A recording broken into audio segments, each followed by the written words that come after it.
Risk is Our Business by Star Trek Captain Kirk. So, this is the analysis of that speech.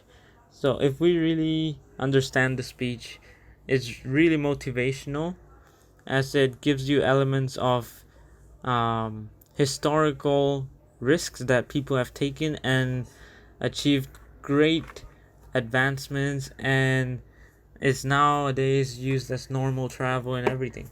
So, firstly, let's talk about the first line, that if man could fly, he would have wings.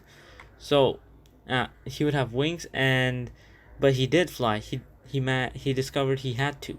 So, by that, he gives a reference to the Wright brothers, who actually made the first flying machine and successfully flew like maybe a short distance in 1903, all the way like almost a century, man. So you see, they took a little step and they made history. Nowadays, planes and jets and everything.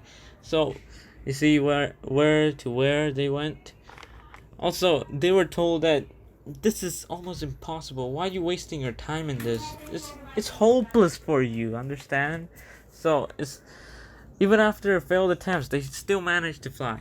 See, that's a risk that they took, and they made history. Moving on into his speech, the second to third line is that he said, "Do you wish that the Apollo mission hadn't reached the moon?" Well, he's wrong and right, as first the Apollo mission didn't really make it to the moon as it crashed and burst into flames, but Apollo 11 managed to reach the moon, and Neil Armstrong and one more astronaut managed to step on the moon and were the first man to stand on the moon. So, therefore, it's also another reference to historical achievement.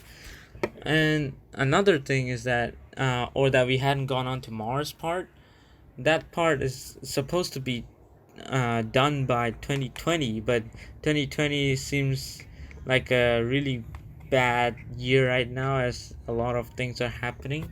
So it's not really sure if it might happen. And then the nearest star, we don't know for sure which one. And then moving on into the speech, there's another reference, is the part where he says, uh, that's like saying you wish you still operated with scalpels and sewed your patients up with catgut.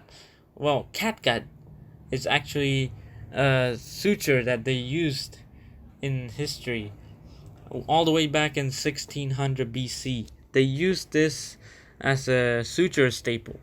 So, a, a Greek surgeon named Galen of Pergamon notes that he used catgut or silk to suture his patients up, which were mostly gladiators who were Greek soldiers at that time.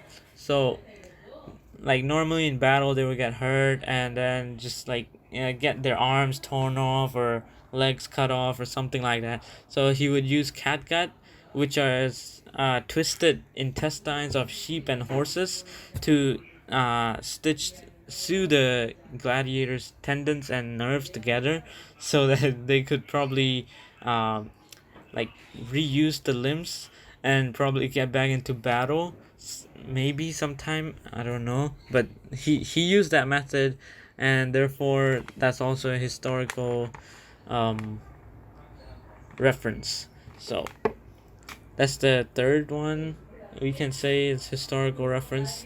And then moving on into that one, um well, the rest of the speech, if you watch Star Trek, you would probably understand, because it's basically referencing to all the Star Trek episodes and characters in Star Trek. So that's pretty much of all of the analysis that I've done in this speech. Thank you.